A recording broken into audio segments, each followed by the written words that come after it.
Yes, I did hear that noise. Thank you. And welcome to the Braver, Newer, Worlder podcast. Chronic, that face you were making, that was like the first thing that was up on my screen when I went to edit the last episode. So thank you. That'll probably, we may have I'm to consistent. animate that or something. But yes, yes, I am Josh Wagaman, aka the part-time Buddha, with Chronic and the human who identifies as AI. And not Allen Iverson, obviously. Not Allen Iverson, not in any kind of way. Yeah. In any kind of way. Can't play basketball. You're not like inherently violent Or rich. or rich. Like, yeah. Rich. Anyway, so gotcha. And it's funny because we were just, we were talking before we came on about the fact that we really didn't have any planning or anything. And I had such a good time editing our Braver, Newer, World or Super Bowler episode. And we just ended up telling stories. And I realized like that day I had a really shitty day at work. Like I was like, yeah, it was rough. So I knew I came home, had a couple of drinks. I actually had to go down and make a drink during the podcast. That's why like you two talk amongst yourselves. I had to go make another one. I was fucking editing that thing, watching back. I was cracking myself up. So I was like, I'm all good. Everybody, like, we were having a blast last time, and we kind of got to the point was like, all right, well, this is where we come, because we'd been searching for the identity of this thing, right? Or at least kind of get a nugget of what the hell this is all about, since things went horribly wrong in the last election. But anyway, so it's like, well, this is where we come to like blow off steam. We talk about what's going on in the world and in our world. And the Olympics was last week. They just ended. There was humongous, probably one of the greatest hockey games I've ever seen in my fucking life. Come on, like two of the greatest hockey games. A lot of the greatest hockey you're ever going to see, men and women's, like all world at like that level. That gold medal game had it all. So I still think they need to pass the ball more often. more play stoppages. More play stoppages. Hey, like I said, Chronic and I are both big hockey fans, and I think year after year that the hockey in general, the NHL, they put the greatest product in front of their fans, man. They just do it right. The game's fun. It's exciting. Anything that happens tends to get left on the ice. I mean, there's don't get me wrong, there's a lot of shit talkers in the NHL. But they even it out. Like you don't just talk shit in the NHL, because you got to go play that dude, and he's coming for you. That's all I'm saying. There's no like cheap shots that you get in any other sports, like basketball. Just not to call anything out, but like basketball, baseball, NFL. Like there's no like there's a call on the field that should have been pass interference, blatant should have been pass interference. Refs miss it. You just got to go out and play the next play and the rest of the plays and make up for it by doing a better play. In hockey, you can board that dude and start fighting it. And so you have to be aware of those. You got to play. If you play dirty, it's going to come back. And I think for a lot of those reasons, like hockey, it gets left on whatever happens on the ice gets settled on the ice. It doesn't, and a few things carry over from time to time, but not like in those other sports where it becomes these, online personas and, bitching back and forth there, man. I feel like the officiating in hockey is the best. They only take the time they need. They get the calls right. They got one command center. One who, if they go to the review, I think that the coaches get one review per game. And it comes with a price in hockey. Like, right, if you review a play and you're wrong, you get a penalty. Like, you get a man, you're a man disadvantage. So, it's not like lawyer ball in fucking football, man, where you just, screw it, let's throw a flag and see what the hell happens. And worst thing that's a money game. Don't get another challenge. Or right. You're right. You screw yourself in the fourth quarter, and that kind of situation happens. No, if you miss it, you go down a man, and that's a big disadvantage. So, who are the two U.S. brothers that are the stars, and which one has the old school snaggle teeth missing, like a row of teeth kind of? Jack Hughes, I think it was the Hughes brothers. During the Olympics, his teeth? It happened in the game. The kid that scored the winning goal, he lost those teeth in that game. From it was a double minor. I don't think it was high sticking. It was a double minor penalty though, from that the Canadian player took, because the stick came up. The blade of the stick came up. No, it was the shaft of the stick came up and smacked him in the mouth. And you could see right in the thing, like immediately blood is pouring out, and probably a few of his teeth as well, or at least a couple of them. At least a couple. Yeah. So that was just, to me, that's so friggin' cool that he came back and scored the winning goal. And I mean, what a goal that was. Like, I didn't even know that damn puck went in for a second. I was like, what the hell? There was like that, it was so fast. Like, two dudes ascended on that guy. He was almost to go behind the plane of the net, right? And he fired that pass and just must have landed right on the tape. Yeah. Because he even fired it short side. Yeah. So everything about that play was pretty insane. And everything about that first goal that the U.S. player scored to open the scoring was as good as it gets. I'm screaming at the TV, holy shit, he split the D! Look at that. Don's like, what does that mean? Split the D? I was like, well, and against the Canadian D. And he took the puck and he threw it up and then he bounced it again and split the D and then scored. That was as good as a goal gets at any level. I don't care. And me, not being a huge hockey guy, I like the sport. The women's winning goal to win the gold. First of all, the pass. I was like, holy cow, what an outlet pass that was. To get the one-on-one fast break, that was impressive. The women's team was massively impressive. I caught one of their games. I can't remember who the opponent was, but it was close in the first period, like 1-1, and then like in the second they scored like 5. They just poured it on like score. I think they allowed 2 goals the entire tournament. I think they allowed 2 goals the entire tournament. I think. That wow. I'd like to look into that because they had to play like 6 games, right? That's dominating at a whole another level right there, if that's true. Right, talk amongst yourselves. Yeah. Right. Yeah, that was. I think I said in our text. I said to a bunch of other people. I mean, like I said, I don't want to sound sexist or anything, or be like, oh, look at the girls, they're doing so well, because I don't mean that, but like. I think you talk to a lot of people, women's sports generally they don't have that fast dynamic play that men's sports do, which makes it exciting to watch. And I'm sorry to say that, but like, and it's changing. And I don't know if there's things that could be done to make the game better because the women play well. It's not the athletes themselves, but all that aside, what I mean to say is like, it just, these games that they played, even the women's games, the hockey was such a high quality of passing, precision, team play, offense, defense, the kind of, if you're paying attention to it, the chess game that is hockey, when you have to, like, you're setting up pieces, you're setting up moves, you're waiting for the right time, you're trying to catch your opponent off guard, in a line change or something, it was really good fundamental hockey, and then exciting. It wasn't just, like good sharp passes, tape to tape on your stick. It was fast paced, it was exciting, it was aggressive. I loved it. It was awesome. It was just super amazing. You said a keyword, fundamentals. To me, basketball changed a few years ago. The women's fundamentals are so much stronger than the men's. Absolutely. The men rely on their raw athleticism. And 3-pointers now. Their fundamentals are just down sharp. Yeah, I got that too when I watched a little bit of the WNBA. And basketball's not my most favorite sport, so I don't dislike the women any more than I dislike the men, right? The thing that I find about hockey, though, and let me know if you agree or disagree, is like, I feel like the overall speed of the game is just, it kind of comes with whatever league or whatever level you're playing at. Like, I can go watch the Charlotte Checkers, right? Right. And it's just a slower game, but everybody's playing it. We were out on the road in Ruston, Louisiana, and going watching their minor league team. Same thing, right? We actually got to see them a couple times to the point where we got to watch them improve. So it's kind of the same thing with the women's. They play at their speed, right? So the whole game's played then. And men's NHL is as fast as that fucking game gets. Like, holy God, like, it is just insanely fast. And the skill to process everything they're processing and to get that puck, like, dude, scan the whole field. Where's my opening? Who am I passing this thing to? While there's 3 guys barreled down on me. Like, you know what? Like, holy hell. Like, I just love it. The eye-hand coordination is insane. These saucer passes lifted over the defenseman's stick that land super flat, like the puck landing flat versus a puck landing on edge is the difference between goals and no goals. Like, right?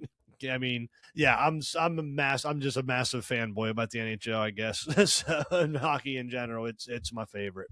So that pretty much wraps up the Olympics for me. U.S. Gold, first time since I was 8 years old, 1980. Yeah, 46 years, right? For us, the men's, to take it back. I'm glad it was It was a hell of. I'm glad it was. I'm sorry. I'm glad it was a hell of a game. I don't know if any of the Canadians are bitching that it went to 3-on-3 in overtime, or that they were without Sid the Kid, because me, I'm the biggest Sid fan. Being from Pittsburgh. Yeah. And in a game that was that tight, a player at Sid's level can make a difference, right? Like, he's done it before. He's got 20 years of proving he can make a difference. So you got to play with who you have. Got to play with who's on the field. I'm with you right there. Absolutely. I mean, yeah, they still had, McDavid, they still had a huge roster. It wasn't like Exactly. one, like Crosby's gone, which is, he's an amazing player, but I mean, that's what's so crazy. You lose Sidney Crosby, one of the legends of hockey, and you still have all of that. Right? Like, oh my God. And I have to, he's an amazing fucking player. I'm always rooting against Marchand. God damn son of a bitch. So, okay. Dawn had to experience that while I was watching the game, because every time he touched my fucking Marchand. Fucking Marchand. She's like, what are you doing over there? I was like, okay, all right, here's how it is. Yeah. This fucking guy right here. He's so fucking annoyingly good. He's one of those players that if he was considered, they're going to trade him to your team, you'd have to think about it, but you'd have to him and haw, but you'd really have to really want him because you're really fucking good. He reminds me of Dion. Like, he's like, you hate him unless he's on your team. So not to leave you hanging, I did confirm the U.S. women allowed 2 goals the entire game. One before the gold medal game. That's and insanely dominant at any level. Yeah. I don't care. Wow. Now, here's to touch on an earlier point. I was listening to Bill Burr's podcast, and he was talking about the Olympics and the women's sport. And he made a point that said his point was women's sports won't get really popular until men start watching. And I think that started. I mean, that makes sense. We tend to be the ones that are watching, betting, rooting, and cheering and stuff. You never really see a woman that you do, but there's a lot of guys that are like, oh, I'm watching Sunday, and just even the women that watch on Sunday don't seem to be, it's rare in that group that it just doesn't seem that as many women are super into the sports as the men are, for sure. I don't know why. I think you're right. Yeah. Well, sure, but I mean, I guess like the NFL, I bet the NFL has a lot of crossover, especially with fantasy and shit. Like, my kid, she plays fantasy football, she watches casually because of that, so. Yeah, I was kind of curious about that. Like, I get it, but it kind of, like, when he said that in my head, it was like, well, it's kind of like, rap music didn't really become popular until Tipper Gore did her thing, and white kids went out and bought it, like, right, slapped a warning label on it and sold a gazillion records. So I was like, all right, well, that's an interesting way to look at it. That I see the women's sports getting more and more popular, and I have no problem watching women's hockey. Oddly enough, I do not I don't really watch golf anymore, but I could never stand watching women's golf. It's the same slow, boring ass sport. Yeah. Just as talented of athletes. Sure enough. It's a boring sport to watch. I'm sorry. I'll tell you what, I volunteered at a tournament near me, a women's college tournament. I volunteered as a spotter, and I was impressed on how many of them hit tee shots down the middle. And I'm not talking about dinky tee shots. I'm talking about legitimate tee shots down the middle of the fairway. I was like, now there were some that duffed it, 150 yards or whatever, but sure, for the most part. Sure. But yeah. Now, I've always watch men and women's tennis. To me, they're both just as exciting. Yep, definitely. Yep, I guess, does it depend on? Because that's the thing. Like, it's not like I'm not watching the sport because it's women playing, right? Like, that's not why I'm watching football because it's men. Like, I'm watching something because it's interesting. Mountain bike racing. Some of the best racing that I went and saw live was the cross country bike racing. Like, you'd think downhill racing is exciting, right? Where you're racing a bike downhill and there's jumps and it's just speed and gravity. But the cross country race, which is, it's just pedaling. There's a lot of descending. In fact, some of the descending that I saw, the people, men and women both, are doing sections that I was like, I'm glad I have my bike with all the travel instead of the bike they're riding with like half the travel. And they're crushing it. And then they're going up a hill, pedaling for 45 minutes, trying to get as many laps in as they can get, right? That's a women's sport. I love watching both of them. Same thing like you said with the tennis. There's something about the activity and the way the athletes, whether they're men or women, that are doing the activity that makes it exciting to watch, I guess. And so I hate people that would boil it down to say, oh, you're just sexist because you don't watch women's sports. Like, no, it's because the sport or what I'm seeing of it isn't Right. entertaining. I'm just kind of looking at like my personal preferences and like why. Like, okay, so golf, I don't enjoy watching the women, but anytime if I was watching men's golf, it was probably because I was wanting a nap. Like, right, so Yeah. Yeah. or I watch it like the last 2 minutes of a basketball game. I watch the last 3 holes with if there's a close something going on. I don't watch NASCAR racing. Now that's good for napping too. That's Sounds. I can certainly get that, absolutely. But now, like, I'll watch rally racing all day long, and I'll watch Fun, MotoGP all day long, motorcycle racing. fun little fact to insert here about NASCAR. I don't watch NASCAR either. I've watched one race. It was the race Dale Earnhardt Sr. died. Jesus. I saw the death. Okay, and I stopped after that because I felt responsible. Were you here in town when it happened?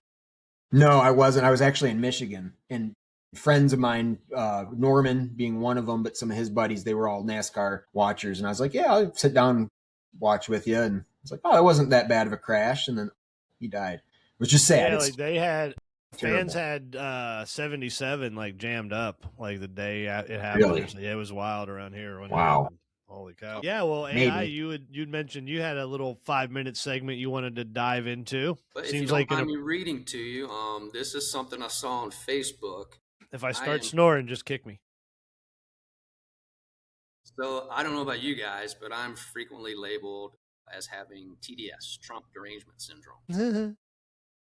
One of my best friends of all time. He says he's not a Trumper, but he comes at me. The only time I hear from him is when he replies to my post. He's like, dude, you got the TDS. So anyway, I saw this shared on Facebook and I loved it. So I just wanted to read it to you. So this is his. This is not from him. Okay, what are you reading exactly? I am reading from it, like a couple lines into it. It tells you who it is and where it's from, all that kind of good stuff. So I saw it on Facebook. It says Trump derangement syndrome is real, but probably not what you think. If you've ever been publicly critical of Donald Trump, you've probably been accused of Trump derangement syndrome. But what if that phrase actually reveals more about the movement using it than the people it's aimed at? So a peer-reviewed study by Franks and Hassami, I don't know who they are, in 2021 set out to test this exact claim, that critics of Trump suffer from an irrational hostility that prevents objective thinking. They call it TDS. Across multiple experiments, the researchers examined whether political bias toward Trump is symmetrical, meaning whether both supporters and critics distort information in similar ways. Their findings suggest otherwise. Trump's detractors did not show consistent patterns of reflexive opposition. In fact, they tended to evaluate statements more independently of Trump's involvement. So just the facts. By contrast, Trump supporters were significantly more likely to shift their views depending on whether they believed Trump held a particular position, even when that position contradicted their previous beliefs. We see that all the time, right? In one experiment, participants adjusted their stance on voting procedures depending on whether the outcome favored Trump, revealing a willingness to reinterpret even democratic norms in light of loyalty. Yes, supporters would cheat in elections to get Trump back in office. In other words, the evidence does not support the idea that critics are uniquely deranged. Instead, it points to an asymmetry of loyalty in supporters, where allegiance to the leader can outweigh consistency, evidence, and even previously held convictions. That should give us pause, because Trump derangement syndrome is real, not in the way it's commonly used. It's not primarily about people who are too critical. It's about a system that trains people to dismiss critique altogether when it threatens loyalty. When disagreement is labeled as derangement, you no longer have to engage the argument. You can ignore the evidence. You can protect the narrative. Think of how we are watching this play out in real time. Donald Trump has been convicted of 34 felony counts in New York, and independent fact-checking organizations have documented tens of thousands of false or misleading claims during his public life. He's also been found liable for sexual abuse and defamation in civil court, and his name appears thousands of times in the Epstein files, even after heavy redactions by his DOJ. Not the DOJ, his DOJ. Absolutely. Yet allegiance among his core supporters has remained markedly stable. And once that pattern takes hold, Real derangement sets in. Truth is no longer something we test and evaluate in light of evidence. It becomes something we defend for our side. People are more concerned about the side than they are the issue. Facts are no longer evaluated on merits. They are filtered through identity. If it helps our team, it's true enough. If it challenges us, it must be biased, corrupt, or fake. At that point, you're no longer arguing ideas, you're protecting a distorted reality. That's why fact checking so often fails. It assumes people are asking, is this true? But in many cases, the deeper question has already been decided. Is this loyal? And when loyalty becomes the standard, truth becomes negotiable. This is not just a political problem. It's a spiritual one. Yeah. That, I mean, I've been saying Well it, right? said. It's all about their feelings. And if they are they're the party of projection, right? If they're accused, and every accusation is a confession, right? So they're absolutely, the ends justify the means, and, you know, because they need to own the lib somehow. Like, and it's the whole thing where they're going to say something about you that's not true about you, but it's true about them. But them saying it about you makes everybody know. Isn't that the definition of projection? Isn't that like gaslighting and projection? That's just like the basic psychology of it. And to be clear, I'm not talking about Republicans. I'm talking about people who have this Trump Derangement Syndrome on their.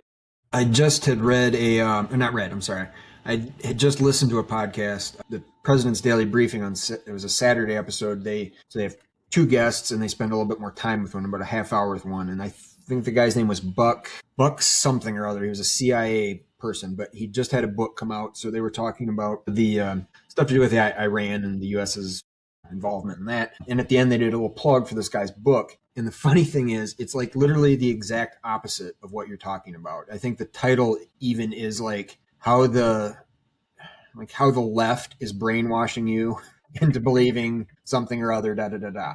And I agree that there's brainwashing going on. I believe there's propaganda. And I think what's happening right now, it's so good from either side that like most people kind of don't know what to believe. And then some people are hardlining to the propaganda that aligns with their beliefs and their side. We've talked with the dogma, right? With the 13th apostle, right? Ideas and beliefs. Yeah. I have ideas. Exactly. I don't have beliefs. It's a true thing. You got to have ideas, not beliefs. And muddying the waters is standard step 1 or 2. It's a very early step of the fascist playbook. They muddy the waters. They bombard you with bullshit, right? They're always just throwing shit at you. There's always some crazy shit happening, not by accident. That is to keep you active with their bullshit while they're always out in front doing something else. So at no point can you ever be proactive inside of that system. You're always reacting to everything they're doing, right? Unless you're Gavin Newsom, you can be a little pro. I love the way he trolls it, man. He really does have the right style with his little slick hair and everything. He's got the look for it and everything. He's the perfect troll for Trump, I gotta say. He's quite wonderful. But yeah, like I said, they just muddy it up. They boggle you with stuff. I mean, have you ever, I'm sure you have, like if you've ever kind of talked to or debated, someone, they'll just throw, well, did you see this? And I said, what about this? And what about this? And they'll just start throwing shit at you. And like, wait a minute, I hadn't heard any. Oh, see, well, you not hearing about it is evidence to them that they're now right. Because now they know something that, you don't know. It's kind of the whole rule number 1 of conspiracy theories, right? Any proof against the conspiracy is proof for the conspiracy because they don't want you to know. How can you fucking filter that out and talk to and have a rational conversation with someone, that's using that as their scientific method? You just don't know because they don't want you to know, or it's not true. There's another side to this. There's another possibility, right? Speaking of wanting to know, I'm curious, Chronic, is your asthma pretty bad? I've seen you take your puffer a couple of times. The inhaler? Dude, it's every day is a struggle. I got to be on this shit hard. The struggle is real. Sorry, man. Brother. Sorry to hear that. In fact, now that you mention it, I might need to redose. Hopefully they make that in pill form or something too. That asthma sucks. Here's a thing, talking about pill form and edibles, right? Have you all heard, do you have any experience with this? Probably not you, AI, but low blood pressure and edibles or weed? Like extreme low blood pressure?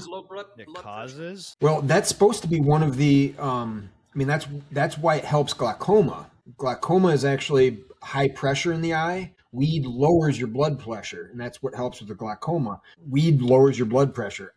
That's why I take it to stop my hypertension. I know, just kidding. I use it for writer's block. I use it for a lot of things. A lot of things. It's a cure-all. What do I got today? Anxiety or depression, right?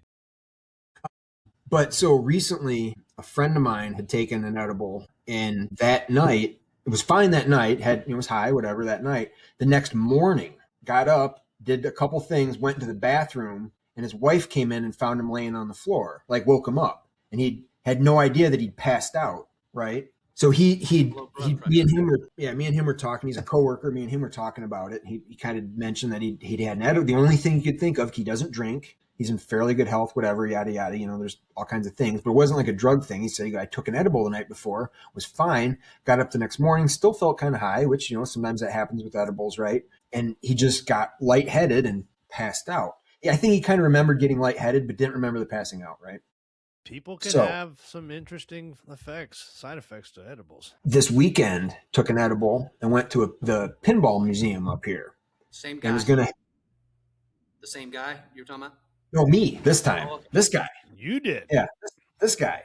Okay. So went to, and I was like, dude, I'm going to take an edible. I'm going to go up to this pinball museum. They have beer there. I'm just going to have like a beer and play pinball all fucking afternoon and, you know, just have a good old time, right? I was there for maybe a half hour, 45 minutes. I don't know how long it was. Not very long. I played like 3 machines. I played an AC/DC pinball machine, an Iron Man pinball machine, and then I was on Arabian Nights. But anyway, so I'm playing this Arabian Night game, and I start getting a little lightheaded, and I kind of think to myself, like, that's kind of weird. And that starts really kicking in. So I said, I need to sit down. I sat down on a chair right next to the pinball machine. And the next thing I know, there was some dude, happened to be the father and his kid playing a game next to me. The next thing I know, I was on the floor and he was like asking me, hey, are you okay? Hello? Are you okay? And I was like, and I knew I had gotten lightheaded. So I knew something was up. So I was pretty sure, like, so I kind of was like, yeah, I'm fine. I knew what had happened. It wasn't like I was confused about what happened, but I was like, yeah, I'm fine. But I didn't get up. And so then like one of the staff came over to me and was, hey, are you okay? Just sit down. And he did the whole, like, you know, hey, are you awake? Da, da, da. Can I check you? Check my head. I'd hit my head a little bit, no blood, but there was a bump. Anyway, it was fine. Got some water, had a snack, sat down, felt okay the rest of the day. The only thing I can think of, like, I've never fainted before. I've never blacked out like that. So I'm just curious if it seems to be a thing with this low blood pressure and stuff. Maybe like sometimes it kicks in so hard that like you faint. I don't know. I just was curious. I don't know if you'd ever heard anything. Nothing like that. No, I know. My girlfriend, she had an interesting, like, weird reaction to an edible several years back where she just kind of had like a 30-second, like, weird convulsions. And then she was just kind of out over it. And we were actually driving at the time. It was weird. But no, I just know that sometimes people can have some pretty strong reactions to edibles, you know, because you're going to metabolize it stronger, you know, like 4 times the strength or whatever. But nothing else was wrong with you? You hadn't been battling a cold or anything like that? As far as I know, I'm a horse. I'm healthy as a horse. I got nothing wrong with me. Good blood pressure, all that stuff. I've done all the, you know, yada yada. So I don't know. I don't know what it was. Never had anything like this. Don't know what it was. I'd eaten a little bit that day. It was 1 beer. It was my first beer, so it wasn't like I'd been drinking all day. You know. Were they all thinking you were drunk and passed out at the pinball place? Maybe. I mean, of course, it was a little embarrassing because like I'd had 1 beer, open beer next to me while I'm passed out.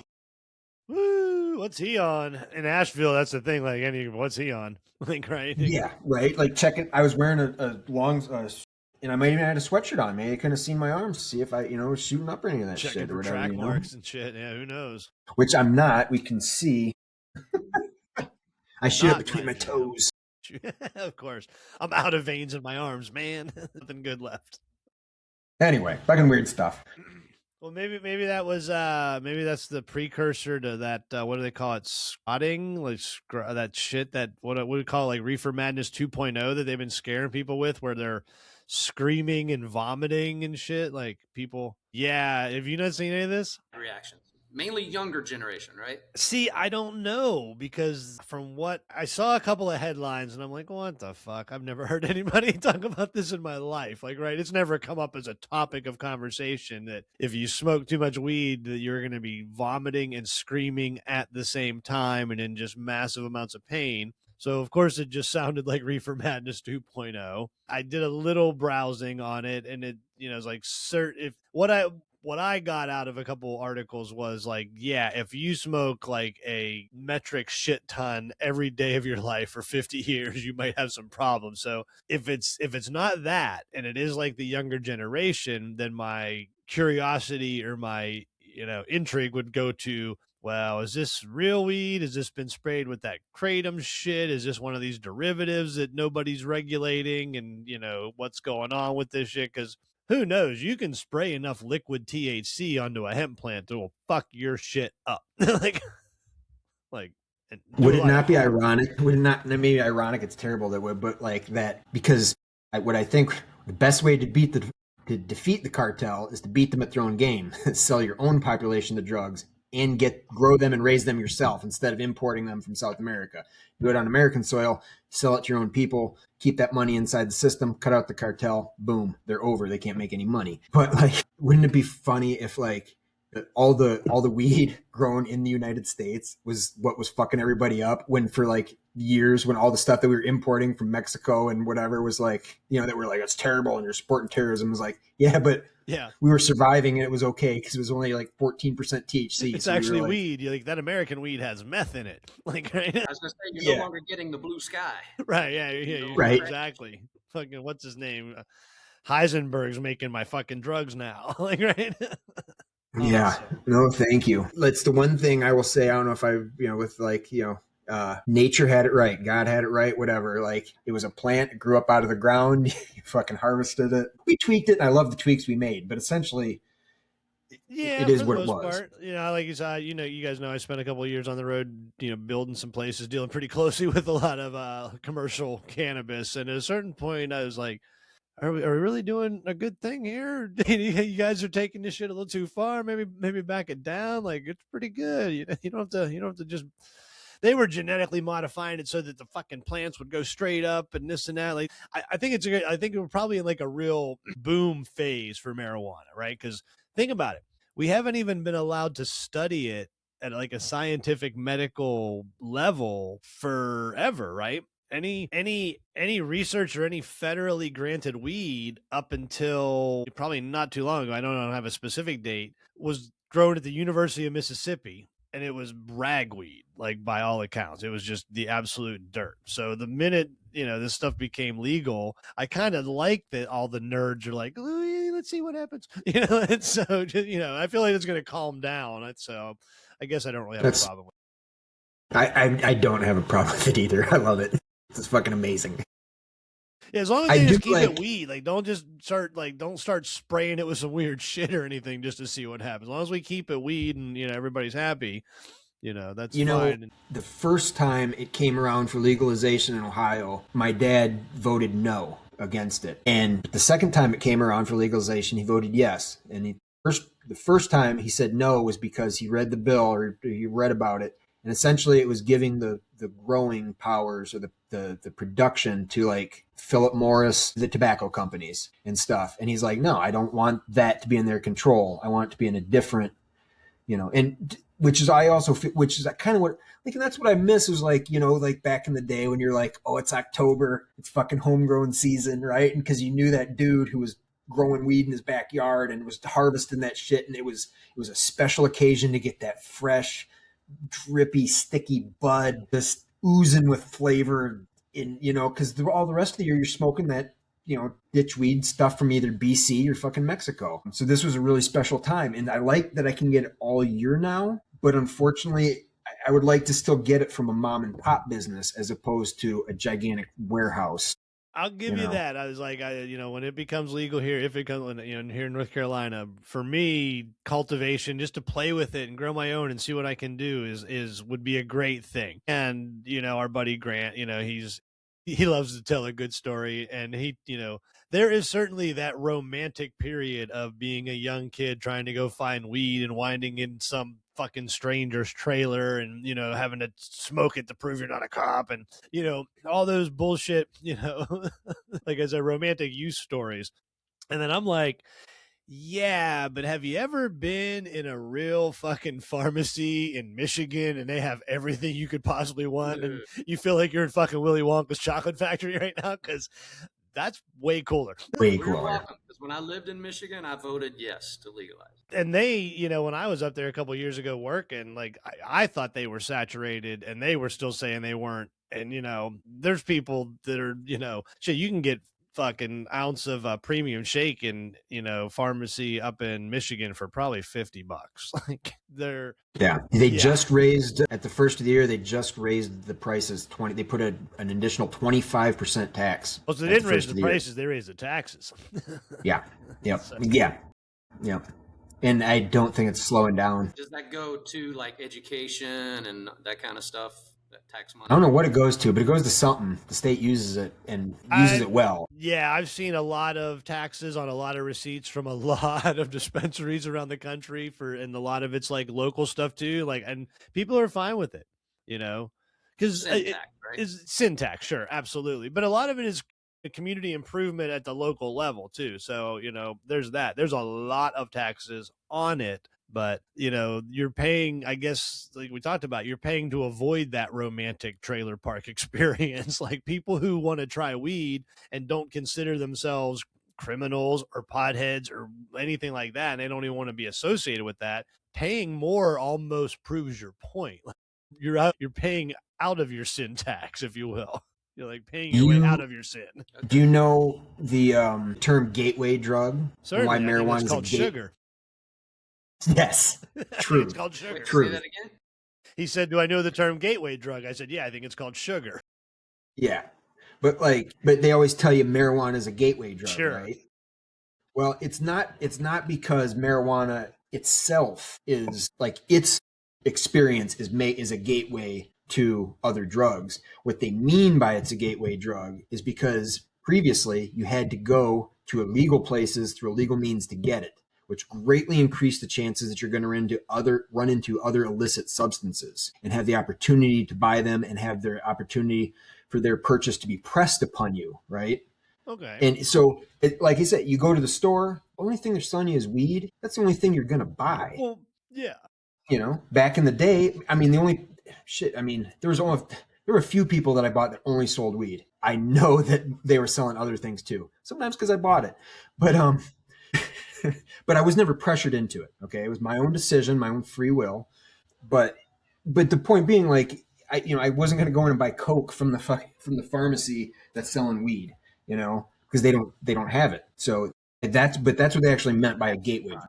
Right? See, I think they get this term gateway drug kind of in a weird way. It's like, okay, sure, everybody that you arrest for coke and heroin has also smoked weed, but that doesn't mean that everybody who smokes weed is also going to do coke and heroin. Like all poodles are dogs, but not all dogs are poodles. Like, right.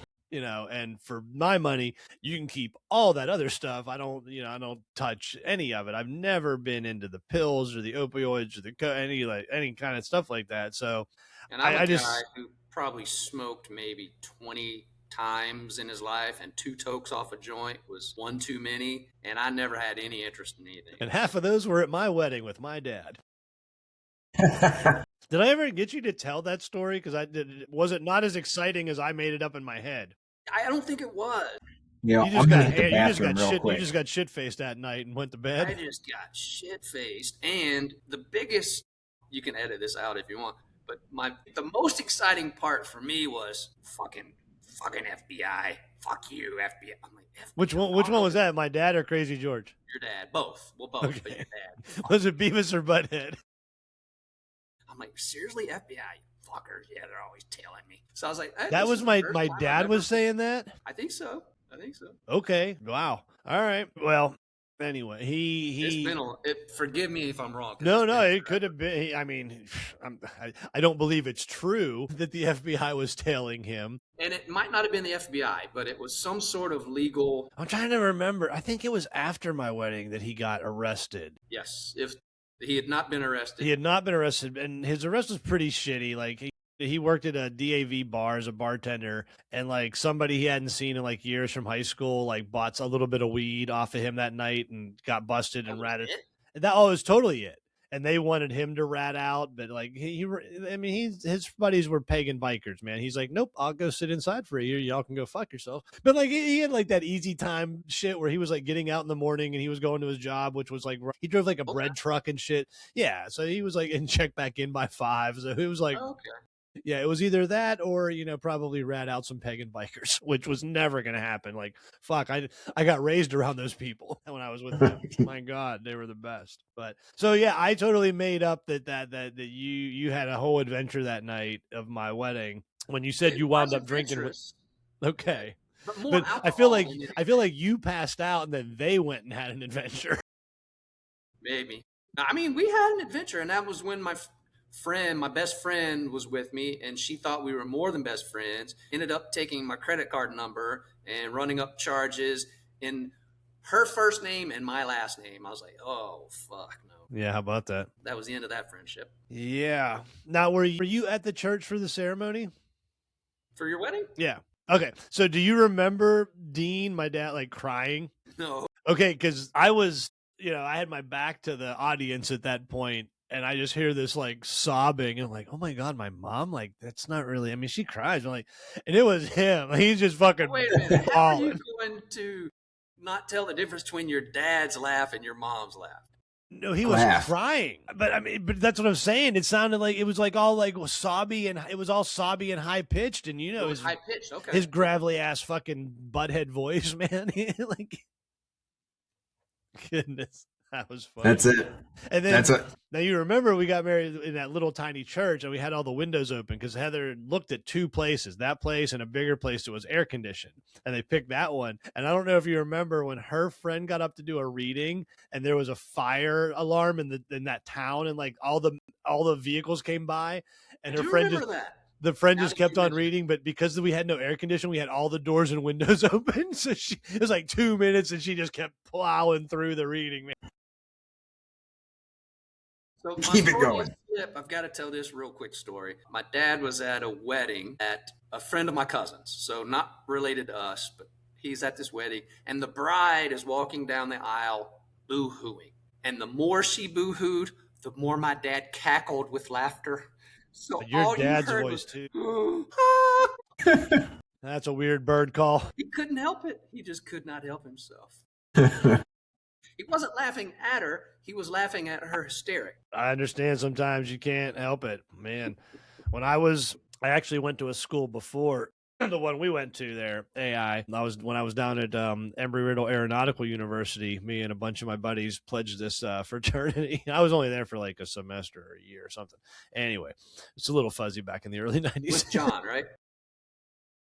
Piv wasn't there. This was me. This was me right out of high school. You guys went to school together first. Okay. We did. I went from Embry-Riddle in Florida to Point Park in Pittsburgh to Full Sail in Florida. So I was an aerospace engineering major out of high school. I had gotten accepted like in my junior year and pretty much blew off my senior year. But you know, there was like a group of us that ran together, and we all decided, you know, we were going to pledge this one fraternity. And what they would do is they would line us up in the hallway, and this one guy, he would tell this most long-winded story joke, right? It took 10 minutes to tell this joke, and he just would add details every time he took it. And it was just one of those terrible, terrible, terrible jokes, right? But it cracked me the fuck up. Like, I loved it. I just loved it. I loved his storytelling, the way he did it. So they would line all the pledges up, and they would pull him out and make him tell the joke. And then they'd be like, all right, wog 'em and laughs. You're all getting busted. I'm like, all right, you all know how this ends, right? Accept your fate, motherfuckers. Here we go. Sorry, can't help it. The premise of this joke was like a galactic dog contest, like the best looking dogs in all the universe, right? And of course, there's like the comedy of threes, and the third dog is just butt fucking ugly. And the judge says, "This is the ugliest dog I've ever seen." And the dog says, "Sir, I am not ugly." And that's it. That's the fucking punchline. Like, right? You know, but he builds a 10-minute fucking epic landscape around this thing. And I'm just totally enthralled by it. I'm laughing half before he even gets to the fucking punchline. Well, that was like when you were dabbling in stand-up comedy. Oh, God. I was Chronic. I was his. He'd get feedback from me. I was his test audience. Yeah. There was this one line I always knew was coming, and I'd start laughing like 2 lines before it. He's like, "Dude, you always laugh at that point." I'm like, "Can't help it." Do you remember what that was? I probably still have all that material too. I saved all that shit. There was some good stuff in there. It's a lot of crap too. A lot of crap. We'll get into that. I went to a couple of your open mics, I think. I enjoyed it. It was fun. Although that coffee shop on Elizabeth, we used to go down there. Yeah. We used to that one. Do you remember the guy that would play this character? And I think he wore like Dickies, or like a jumpsuit or something. And he just bombed, right? And he would have like a notebook, it's like he was trying to read ideas. And one time he went for, like, he was going to say the N-word, but part of his deal was he stuttered, right? So then he's like reading it off of the thing, and he's just whatever going along, and then he goes like nit, and like all the air got sucked out of the fucking room, and everyone's just thinking, "Good, dear God, don't do it." You're not nearly funny enough to pull this shit off. Like, don't even fucking do it. You will die tonight. Yeah. AI, you weren't.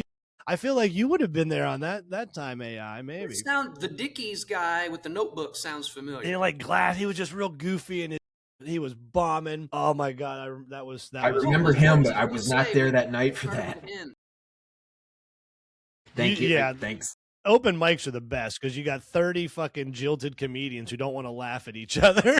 Right. So it's just quiet. So basically all you're doing is you're practicing embracing the bomb. You got to love the bomb. You got to go up there. You just got to fucking plow through your shit. You got to do your shit with as much fervor and vigor as if you were standing on stage at Madison Square Garden and don't give a fuck about anybody, right? And I saw the perfect example of that because this one dude came up there and he was like lit one night, and he came up to that open mic and he bombed and he didn't give a shit. Like, you could tell.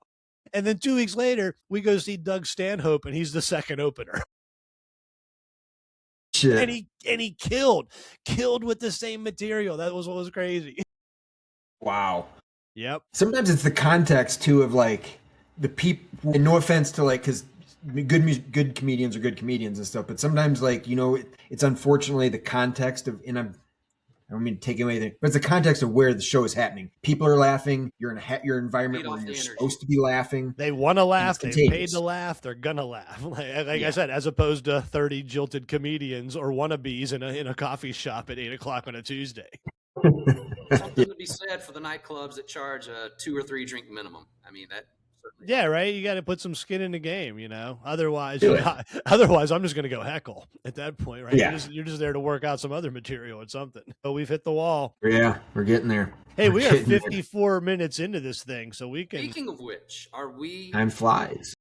Are we infringing upon someone else speaking to the national audience right now? Is that going on about right now? Yeah, probably. You guys probably saw the bingo cards being passed around for if you watch it tonight, right? No. Wait, like a State of the Union address? Yeah, it's Orange Man lies in front of camera for an hour. Passed around. You check it off every time he says this or refers to this. Some pretty clever ones. Will we launch bombs at Iran during his speech? I don't see that one was not on there. See, I think big, man. I go deep. Going to war with Iran was on there. Going to war with Iran. Yeah, we're definitely doing that. We're definitely doing that. That's happening.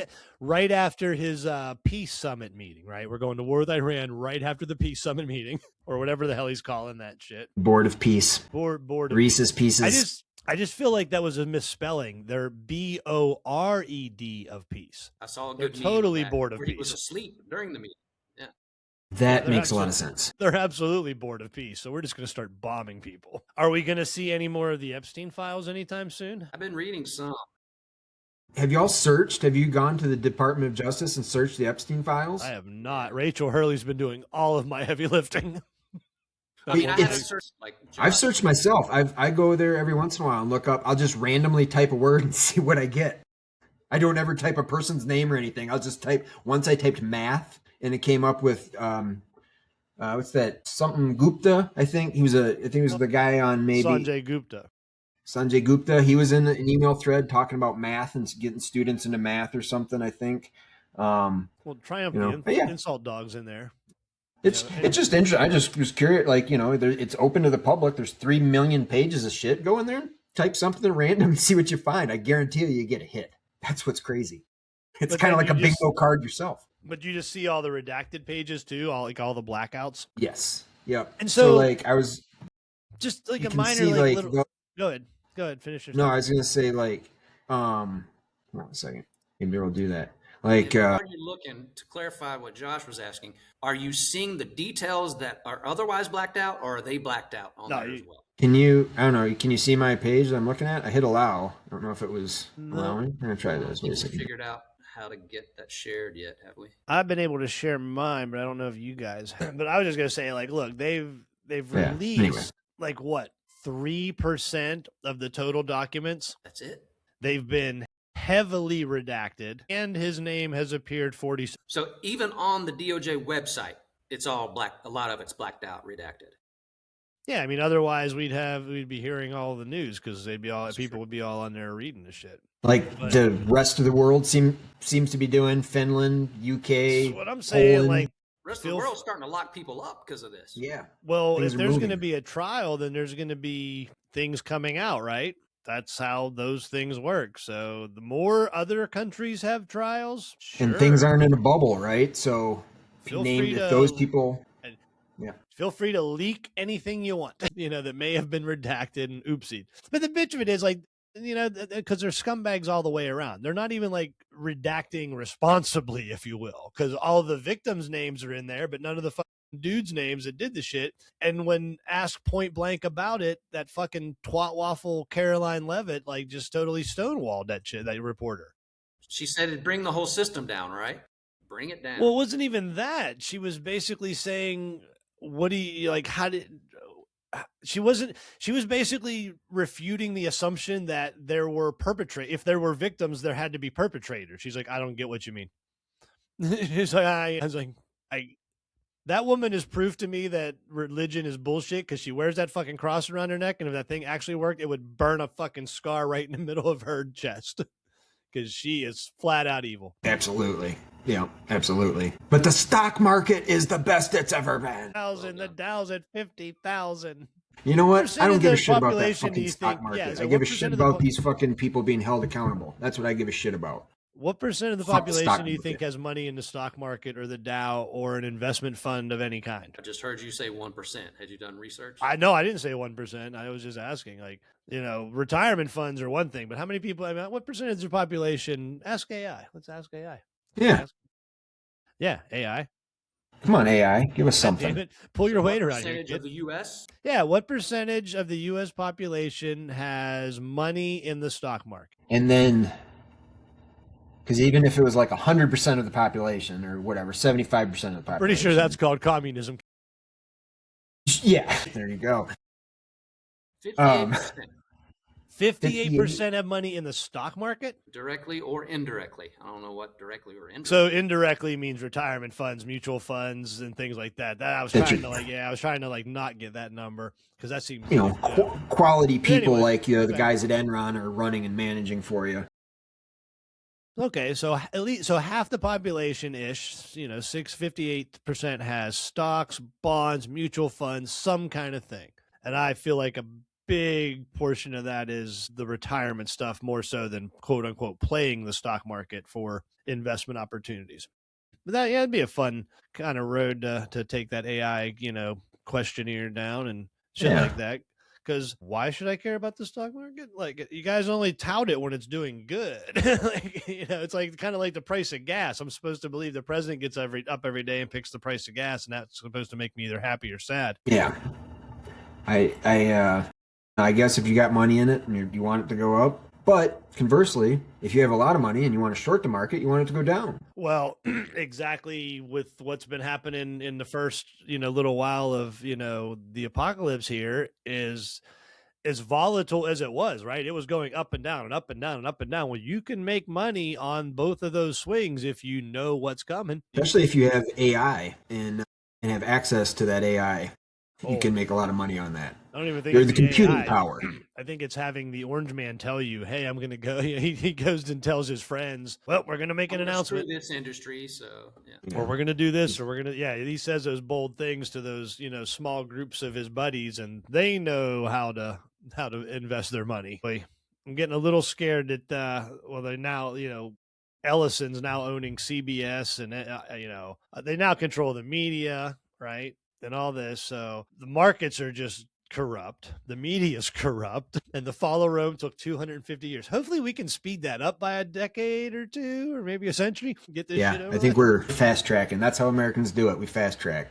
Let's get it done. Well, it's too late in this one to get into it, but I will say I read that book that I just sent you, that Legacy Ashes, The History of the CIA. And man, what a phenomenal read that is, and absolutely depressing and eye-opening. And just reading failure after failure, and then the information that the public gets, and then with the information the president gets, and all this and that, I got to like, what is the one thing that America's really, really good at? Like, what are we known for? Like, what's our export? Like, what do we send around the world? Chaos. Ouch. Yes. Cars. Movies, man. Hollywood. Hollywood is our royalty, right? We celebrate it. We can tell a fucking story. So every time, like, I was like, that's if the president wants to hear a good story, if the public wants to hear a certain story, like, the government's happy to fucking tell it to you. As kind of what I got to that. There were very few times inside of that book where no matter what was going on, the public was uncomfortable. Vietnam, sure. Yeah.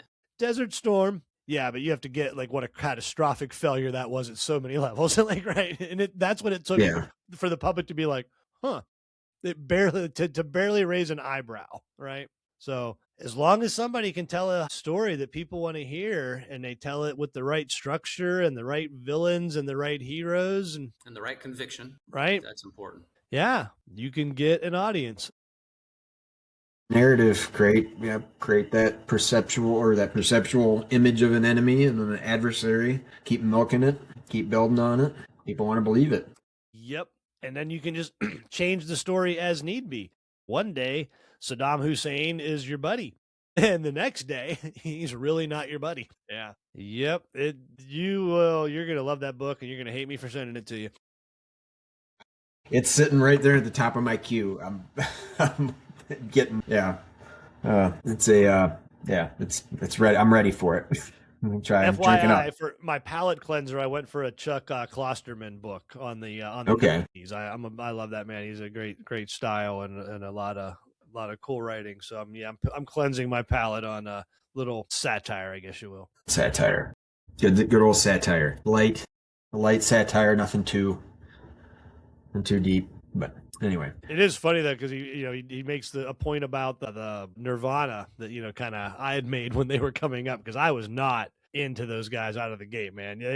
They were destroying everything I loved about hair metal. I was like, oh shit, but I also genuinely didn't like them, and then to hear Kurt Cobain back then being like, well, I don't want to be famous. I'm like, well, why the fuck did you sign with Geffen Records then, dude? Like, if you won't want to be famous, maybe don't go into business with a billionaire, and just sit in your garage and play your fucking music, and you won't be famous at all. So and that's literally True. what the book's talking about. Like, they had to pretend not to want fame, sell that story to the public, while at the same time doing every action that would elicit them getting fame. Like, they, welcome to the 90s, kids. Like, tell me America doesn't want to listen to a good fucking story. Anything sells. Publish it, blemish it, market it. Quick and easy and digestible, right? And it makes sense, right?